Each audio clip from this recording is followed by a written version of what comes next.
Well, it's been another big week in the North East Australian Football League Eastern Conference, with the Sydney Hills Eagles causing a boil-over at Ainsley, a dramatic draw at Tuggeranong, while Eastlake remains undefeated. Welcome to NEAFL Footy Talk. I'm Greg Thomson. Let's get straight into it with the Round 3 wrap-up. Good Friday football lived up to its name at Tuggeranong, with the Hawks looking to record their first win and Belconnen keeping up with the top 5. The home side flew out of the blocks, but a 6-2 final quarter by the Magpies saved them from the jaws of defeat. The game remarkably finishing with both teams locked at 14-11-95. Another interconference match this season saw the Swans reserve meet the Gold Coast. The Queenslanders kicked clear in the final quarter, winning 13-13-91 to 7-13-55.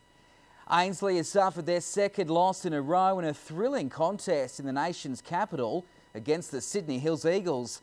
It was goal for goal, with Nick Payne, Marcus Crook and Simon Horter leading the goal-kicking charge for the home team, but it was the competition's new boys who finished stronger.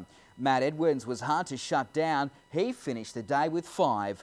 The Sydney Hills Eagles 19-12-126 to Ainsley 17-12-114. Eastlake has kept its unbeaten run intact against a gallant Sydney Uni outfit. It was all squared up in the first term, but Sydney Uni went into the main break with a 22-point buffer. But Eastlake hit the front in the premiership quarter and then went on with it. Eastlake 15-19-109 to Sydney University 11-16-82.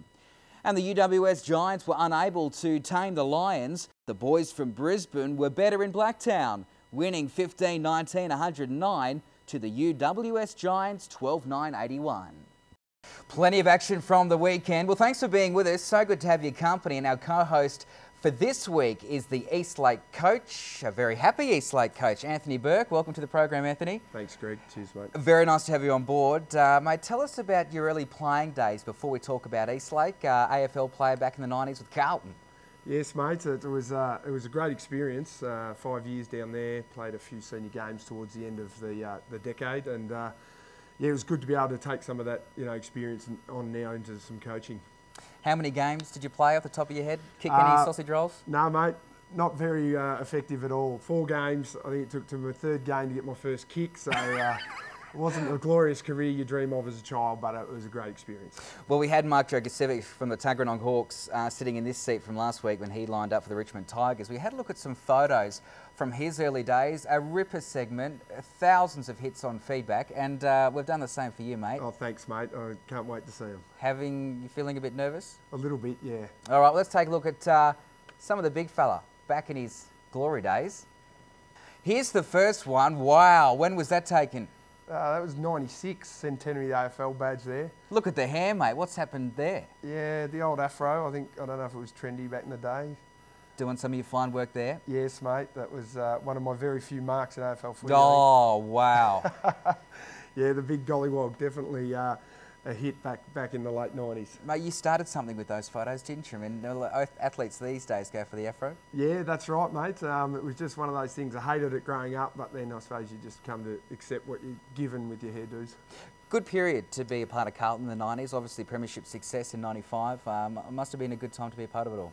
Certainly was, yeah. 95, my first year there, played reserve grades that year, and for the senior team to go out and win a flag was great. You know, you sit back as an 18-year-old and think, how easy is life going to be? But it never pans out that way. All right. Well, we will now take a look at some of the action from the weekend's game of the round.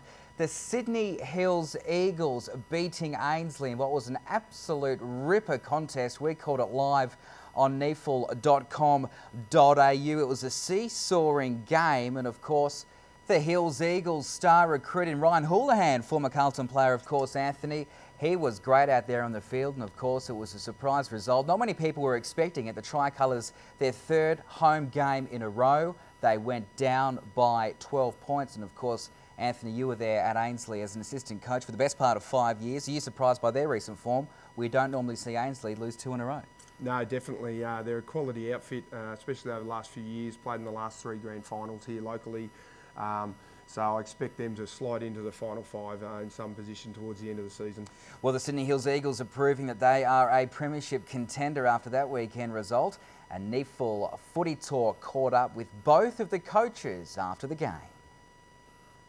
It was, yeah, you look at the scoreboard and think a fairly attacking game, but it was a quick game and it moved quickly. It wasn't, you know, we weren't setting out to be all out attacking. I'm pretty sure Ainsley weren't as well, but a lot of turnovers on both sides caused that end-to-end footy. So, yeah, we got lucky on a couple. We also missed a couple of easy ones as well. But Matty Edwards was good again with 5 through the middle of the ground. Jamie Vlatko, limited preparation, but his ability to go up the ground and play deep. I see Rossi T and Brad P who have come in and just give us that real bite around our forward line as well. Yeah, they move the ball a lot quicker and they're really good on their kick-outs, and we failed to adjust to it, and I thought they were terrific. They were really disciplined and worked really hard and had some really lively forwards, so yeah, full credit to them. They beat us well. Oh, we've got to get some more run into it. We've really got to work both ways. I thought our centre clearances were pretty good. I thought our forward line was pretty ordinary. Back line we got hurt a bit with the smaller crumbing forwards that they had, and we let too many balls go over the top, so which was really disappointing. So yeah, we've got a big week ahead of us, but yeah, we'll be okay. Oh, poor old Chris Rourke. Not the best Easter weekend for him, was it, the Ainsley coach? Anthony, you worked under him. Tell us about him. He's an intense character, loves his footy, but always wants to see the tricolours do well. And obviously over the past 2 weeks, they haven't been making the cut. No, definitely, Chris. He, like you said, he's intense. He was great for my development over 5 years and bringing my coaching ability along. And as you saw there, he takes a loss to heart, and I'm sure it would have taken a few red wines on Saturday night before he relaxed and got a smile back on his face. Plenty of respect for his opponents, though. The Sydney Hills Eagles and NEAFL Footy Talk has put together a package of the history of the club as they look to make the finals in their first year in the NEAFL competition.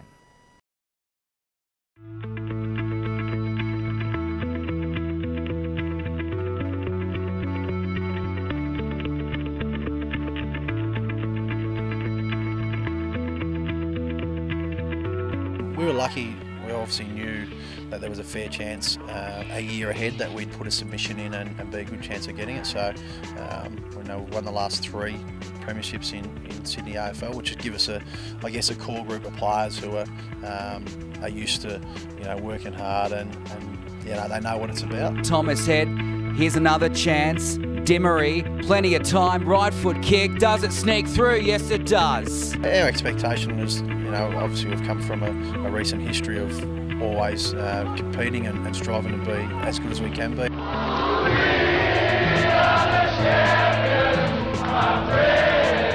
And this year is no different. We've probably realistically got 4 to 6 weeks before everyone gets up to speed. We've got a number of blokes who are still a little bit behind, but we expect to compete, and when we play good footy, like we did today, we'll be around the mark more times than we're not. But he spins around on the right boot. That is a beautiful kick and goal. And they've got some pace here now. Can he get it off? Yes, he does. Swung off the ball. Umpire lets it go. Just outside 50, looking for the mark. Runs onto it though. Left foot, snap and goal. That is brilliant, Matt Edwards. Is that Houlihan out there? I think it is. Has a snap. Yeah, it's a luxury, isn't it? He was good today, so not only what he does on the field, he's obviously had a good game this week, a little bit of an injury towards the end, but he's great as part of his role too with the young guys, so he takes their individual area work, he takes a lot of training now on Thursday, so he just brings an AFL type structured environment to those guys. Put on him, he recovers well, taps Houlihan, goalwards, terrific stuff, magnificent goal. Yeah, mate just recently retired from Carlton, so was unsure if I would play after my career, but was always planning to move to Sydney, love Sydney, and yeah, so moved to the Northern Beaches straight away, and then settled in there, and then got a call from our president, Gus Sivak, who played today and played really well. I just thought I'd give him a plug. Yeah, mate, spoke to him and was very impressed with the meeting, and went down to train with the boys and really impressed with the playing group. So decided to jump on board, and I'm really happy with the decision. Cloak pokes it out wide. Houlihan from just outside 50. Driving kick is close. It's a goal. He's kicked a beauty. Yeah, look, we've had a great pre-season, and this is obviously my first year with the club. But very impressed by their professionalism and just willingness to win and hard work. So yeah, look, I think we'll surprise a few teams this year, and we're a very competitive unit and very fit unit. So yeah, no, as I said, very proud of the boys today. And it will be the Sydney Hills Eagles, 19-12-126, run out victors over Ainsley, 17-12-114. Well, that was absolutely brilliant. Some fine memories there for the Sydney Hills Eagles, and we wish them the best of luck for the rest of the competition. Anthony, stay with us, mate. Do not go anywhere. We'll take a break. NEAFL Footy Talk returns right after this. If you can't get to the game, don't stress. NEAFL TV's got you covered, with a match of the round streamed live via the NEAFL website. This week's stream is a grand final replay between Ainsley and the Swans this Saturday from 11:45 a.m. For all the details, head to the neafl.com.au website. We are back. Thanks for being with us. Of course, our co-host for this week is the Eastlake coach, Anthony Bourke. Anthony, let's talk about your mob very, very nicely at the moment. 2 wins, 0 losses. Are you surprised at where you're at the moment, or this is just about right on cue? It's just about right, yeah. We expected to be fairly competitive early on. To have a top of the table clash, in round 4 now is great. There's going to be some pressure on for us this week. But that's great. It's better than us sitting back worrying about trying to notch up our first or second win. Plenty of star players. Dan Ryle, Aaron Bruce up forward. I mean, you got some killer names going very, very nicely early on in the season. Who else are you surprised with, or is it, the unit as a whole?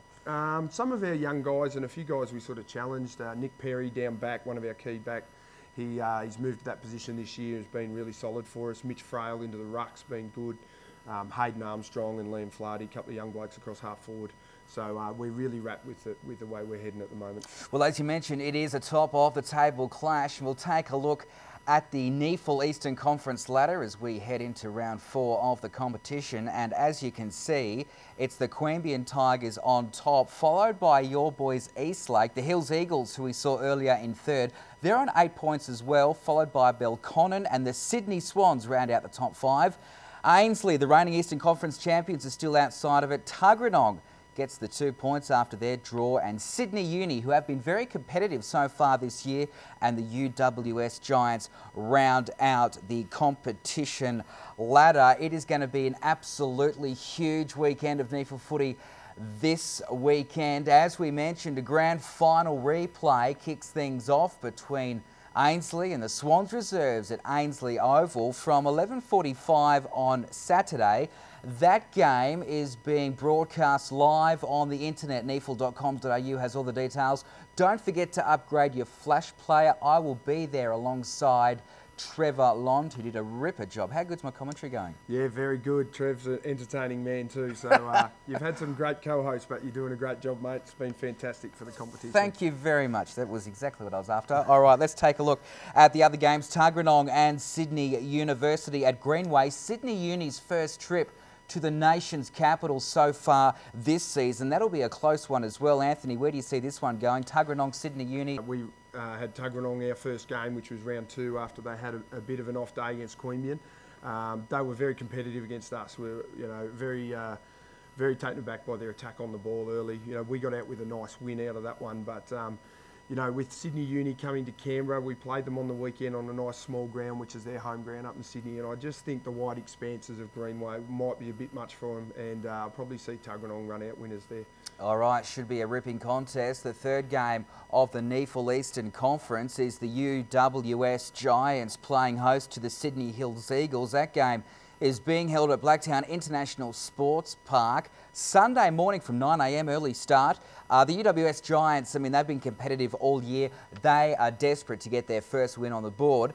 And we saw the Hills Eagles earlier in the package. And of course, they're bringing some very, very fine form. If they beat the Giants, they are well on their way to a top 2. Do not worry about that. Yeah, definitely. The UWS Giants, we haven't seen much of them yet. I'm sure you know, some of their young players will have some inconsistent games throughout the year, but if they're on song, they'll be a great challenge for the Hills Eagles.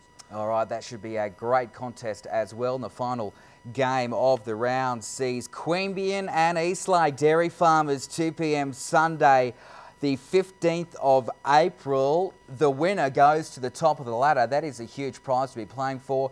Anthony, how do you beat Queanbeyan, who's coming off a bye? They've got plenty of fresh legs. Certainly have, and they've recruited exceptionally well. They've got some great young players. Their young coach in Cade is fantastic. He drives them and directs them well off half-back. They've got experience in the box in Adrian Pavisi, who I respect as a great footy brain around, you know, these parts. So, you know, if we can try and subdue their run off the back half and get across some of their bigger guys through the midfield, then it'll give us every chance to win the game. Just quickly, you've been surprised by the Tigers so far? Yes and no. I think we knew they would be improvers this year. So that was one thing we were looking for. They had a good win against Tuggeranong, as we mentioned earlier, and then followed that up, you know, last week, and then had the bye. So I guess it's early days. I know it is the top of the table, the clash, but you know, whether us and Queanbeyan are sitting up there in 10 or 12 weeks will be a different story. All right, we will take another break on NEAFL Eastern Footy Talk. When we return, we wrap it all up.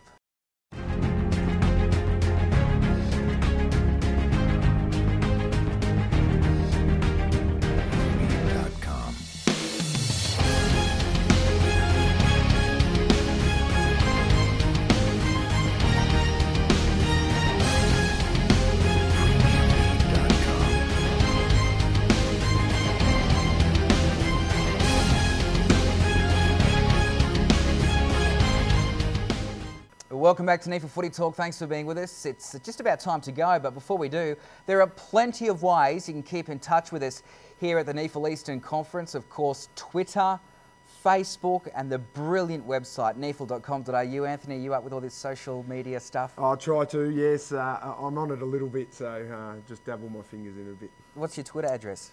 I think it's Anthony_Bourke. Yeah. That's original. Yeah, that's right. I didn't go out on a limb there. No. Thompson_Greg for me, if anyone's interested. Yeah. All the news and views, mate. Love it. All right. Sure.